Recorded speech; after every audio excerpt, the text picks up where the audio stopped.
श्री कृष्ण कहते हैं कि दूसरों को समझने की कोशिश करेंगे तो आप कभी भी नहीं समझ पाएंगे। यदि खुद को समझने की कोशिश करते हैं तो आप खुद को और दूसरों को भी आसानी से समझ सकते हैं। इसलिए दूसरों को समझने से अच्छा है कि खुद को समझा जाए। गरीब उसे नहीं कहते जिसके पास पैसा नहीं होता, गरीब तो उसे कहते हैं जिसके पास अच्छे विचार और व्यवहार नहीं होते।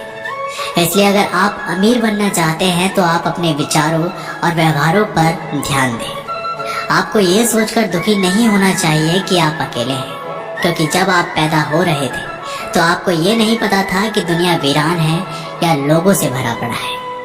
यदि आप चाहते हैं कि आपका वक्त अच्छा हो तो आप इस बात की शिकायत कभी ना करें कि आपका वक्त खराब है, क्योंकि बुरे वक्त से ही अच्छे वक्त का जन्म होता है।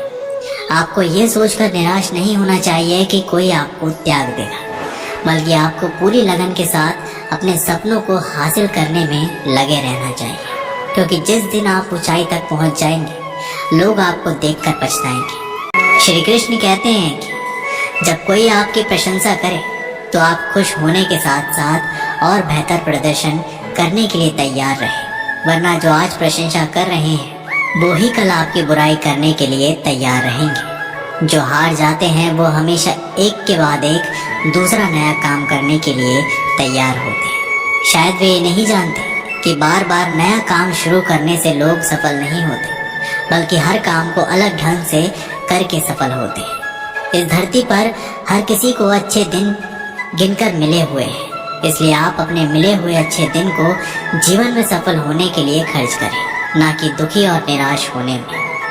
खुद को आप इतना मजबूत बना लें कि आपके सामने आने वाली समस्याएं कमजोर हो जाएं और आप उन्हें हराकर अपने सपने को पूरा कर लें। जब कोई आपकी आलोचना करे तो आप उसे धन्यवाद दें, क्योंकि ये वही आदमी है जो आपको और अधिक बेहतर बनने में आपकी मदद करता है।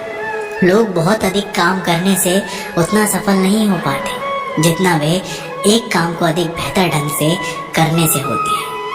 यदि आप सफल होने के लिए प्रयास कर रहे हैं तो आपको शिकायत ना करने का संकल्प लेना होगा, क्योंकि शिकायत करने वाले कभी सफल नहीं होते। यदि आप किसी लक्ष्य को पाने के लिए आगे बढ़ रहे हैं और लोग आपसे बार बार कह रहे हैं कि आपसे ये नहीं होगा, तो आपको इससे कोई फर्क नहीं पड़ने वाला जब तक आप खुद से ना बोलें कि आपसे ये नहीं होगा। यदि आप जीवन में एक बड़ी सफलता हासिल करना चाहते हैं तो आपको हमेशा इस बात पर विश्वास रखना होगा कि आपको तब तक कोई नहीं हरा सकता जब तक आप खुद नहीं हारना चाहेंगे। हारे हुए आदमी को दया और करुणा की आवश्यकता नहीं होती, बल्कि उसे अच्छे सलाह की आवश्यकता होती है। इसलिए आप कभी भी हारे हुए आदमी के लिए दया और करुणा की भावना ना रखें, उसे अच्छी सलाह दें। अगर आपका वक्त खराब चल रहा है तो आपको दुखी और निराश होने की बजाय इस बात पर ध्यान देना चाहिए कि आपका वक्त अच्छा कैसे होगा और आपको इसके लिए क्या क्या करना होगा। तन का हारा आदमी आज नहीं तो कल जीत जाएगा, पर मन का हारा आदमी कभी नहीं जीत सकता। इसलिए अपने मन को इतना मजबूत बनाएं कि लाख मुसीबत के बाद भी डटकर खड़े रह सको। श्री कृष्ण कहते हैं कि यदि आप पूरी लगन के साथ काम करते हैं तो आपको कल की चिंता करने की आवश्यकता नहीं है, क्योंकि आपके फल की चिंता ऊपर वाला कर रहा है। वह जो देगा अच्छा देगा। यदि आप मैदान में उतर चुके हैं तो आपको तब तक लड़ना है जब तक आप जीत नहीं जाते। मैदान छोड़कर भागने वाले लोग ना घर के होते हैं और ना घाट के। इसलिए आप हिम्मत बनाए रखें और जीतने के लिए लड़ते रहें। जब तक आप जीत ना जाए, सिर्फ एक हार से आपकी किस्मत तय नहीं होती, बल्कि कई बार हारने के बाद भी किस्मत बदलती है। मतलब आपको जीत मिलती है, इसलिए हर एक हार के बाद पूरे जोश के साथ आगे बढ़ें। अगर आप में सुनने की कला है तो आप में बोलने की कला भी है, क्योंकि जो ध्यान से सुनता है वही ध्यान से बोलता है। अच्छा दिमाग और अच्छी कोशिश इंसान को कभी हारने नहीं देती। इसलिए आप अपने दिमाग को जितना हो सके उतना अच्छा करें और हर काम में अपना 100% दें। श्री कृष्ण कहते हैं यदि आपका मन अंदर से मजबूत हो तो ये तो तय है कि आप ना कभी झुकेंगे और ना कभी टूटेंगे। बस आगे और आगे बढ़ेंगे। जब आप किसी चीज के लिए दिल से दुआ करते हैं तो वह चीज आपको तब मिलती है जब आप उसको संभालने के काबिल हो जाते हैं। जैसे सफलता, आप अंदर से जितना शांत होंगे, आपके विचारों में उतनी ही गहराइयाँ होगी और आपका जीवन उतना ही अधिक समृद्ध होगा। इसलिए आप हमेशा अंदर से शांत रहें और जीवन का आनंद लें। सपनों को पूरा ना कर पाने के लिए किसी और को दोषी नहीं ठहराना चाहिए, क्योंकि जब सपने आपके हैं तो उसे हासिल करने के लिए प्रयास भी आपको ही करना पड़ेगा। जब आपका मन ये कहने लगे कि आप ये सब कुछ छोड़ दें, तो आपको सावधान हो जाना चाहिए, क्योंकि आपका मन कमजोर हो रहा है। इसे मजबूत बनाए रखें और अपने काम पर पूरा ध्यान केंद्रित करें। श्री कृष्ण कहते हैं, आदमी एक लक्ष्य की मांग करने वाले प्राणी है। उसकी जिंदगी का तभी अर्थ है जब वो अपने लक्ष्यों के लिए प्रयास करता रहे और उन्हें प्राप्त करता रहे। एक नौजवान व्यक्ति को आगे बढ़ने के लिए उसे हर संभव तरीके से अपना विकास करना चाहिए। ऐसा कभी भी संदेह नहीं करना चाहिए कि कोई उसके रास्ते में रुकावट हो सकता है। जीवन में अपनी वर्तमान स्थिति के बारे में शिकायत करना बेकार है। इसके बजाय इससे ऊपर उठने के लिए कुछ करें। अमीर और गरीब में ये एक मात्र अंतर है, और वो अंतर ये है कि आप अपने समय को इस्तेमाल कैसे करते हैं।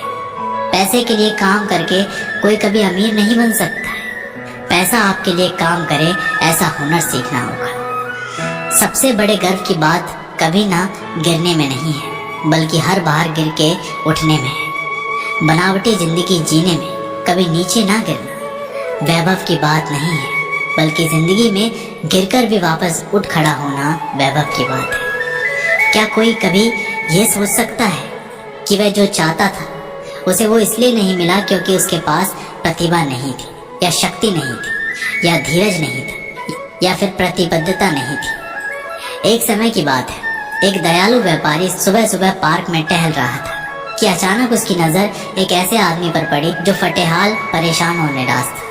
उसे देखकर उस दयालु व्यापारी को दया आ गई। वह उसके करीब गया और उससे उसकी परेशानी का कारण पूछा। तो उसने रोते हुए कहा, मैं अब जीना नहीं चाहता, मैं मर जाना चाहता हूँ।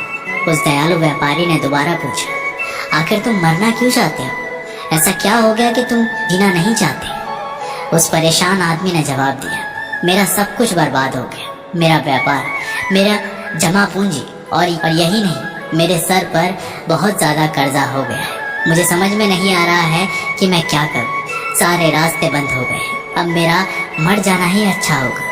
उस दयालु व्यापारी ने मन ही मन सोचा, यह आदमी तो अंदर से पूरी तरह से टूट गया है, मुझे इसकी मदद करनी होगी। उस दयालु व्यापारी ने उस परेशान आदमी को उसके बताए गए जरूरत के हिसाब से उसे एक चेक काट कर दिया और उससे बोला, मैं ठीक 6 महीने बाद इसी दिन और इसी तारीख को मैं इस पार्क में तुम्हारा इंतजार करूंगा। जितने पैसे का मैंने तुम्हें चेक दिया है, उतने पैसे का तुम मुझे चेक दोगे, ठीक है? उस परेशान आदमी ने कहा, मैं आपका ये उपहार कभी नहीं भूलूंगा। मैं ठीक 6 महीने बाद इसी दिन, इसी तारीख और इसी जगह पर चेक के साथ मिलूंगा। दयालु व्यापारी और परेशान आदमी दोनों अपनी अपनी मंजिल की ओर चल दिए। परेशान आदमी अब परेशान नहीं था, वह खुश था, क्योंकि उसके पास इतने पैसों का चेक था जिससे वह अपनी सारी परेशानी दूर कर सकता था। जब चेक बजाने की बारी आई तो उस परेशान आदमी ने खुद को समझाना शुरू किया, मैं इस चेक को नहीं बजाऊंगा, मैं इसे सुरक्षित तरीके से अलमारी में रख देता हूँ और एक बार फिर से मैं पूरे जोश के साथ बर्बाद हुए बिजनेस को खड़ा करने का प्रयास करता हूँ। अगर नहीं हो पाया तो चेक अलमारी में है ही, इसे बजाकर मैं अपना सारा कर्ज उतार दूंगा। उस परेशान आदमी ने चेक को अलमारी में रखकर एक बार फिर पूरे जोश के साथ अपने बर्बाद हुए बिजनेस को खड़ा करने में लग गए। वह दिन रात कड़ी मेहनत करके अपने बर्बाद हुए बिजनेस को धीरे धीरे आगे बढ़ाने लगा। लगभग 3 ही महीने बीते थे कि उसका बर्बाद हो चुका बिजनेस एक बार फिर दौड़ने लगा। उसने बिजनेस की कमाई से अपना सारा कर्ज चुकता कर दिया। अब वह अमीर हो चुका था। उसके पास किसी भी चीज की कमी नहीं थी। उसे अलमारी में रखे चेक को बजाने की जरूरत नहीं पड़ी। जब चेक लौटाने का समय आया, वह उस दयालु व्यापारी को चेक लौटाने निकल पड़ा, जो आज उसका पार्क में इंतजार कर रहा था। उस दयालु व्यापारी ने उस परेशान आदमी से सूट बूट में दिखकर पहचान नहीं पाया। जब वह परेशान आदमी उस दयालु व्यापारी के पास गया तो उसे अच्छे से पहचान लिया। परेशान आदमी जो अब अमीर हो चुका था, उसने उस दयालु व्यापारी को चेक को लौटाते हुए कहा, मुझे इसकी कभी जरूरत ही नहीं पड़ी। दयालु व्यापारी ने कहा, वैसे ये चेक किसी काम का नहीं है, ये एक नकली चेक है। मैंने इसे तुम्हें सिर्फ इसलिए दिया था कि तुम्हारी जिंदगी बदल जाए। जब ये बात उस परेशान आदमी ने सुना, जो अब अमीर हो चुका था, उसके पैरों तले जमीन खिसक गई। वह ये सोचकर हैरान था कि अगर वह खुद पर विश्वास करके पूरे जोश के साथ प्रयास ना किया होता तो आज उसका क्या होता। सोचो, खुद पर विश्वास और लगातार प्रयास करने से बर्बाद हुए जीवन को भी एक बार फिर से सफल बनाया जा सकता है। दोस्तों, आशा करता हूँ कि आपको इस वीडियो से बहुत कुछ सीखने के लिए मिला होगा। मिलते हैं एक नई वीडियो के माध्यम से, तब तक के लिए अपना ख्याल रखिएगा। बहुत बहुत धन्यवाद। जय श्री कृष्ण।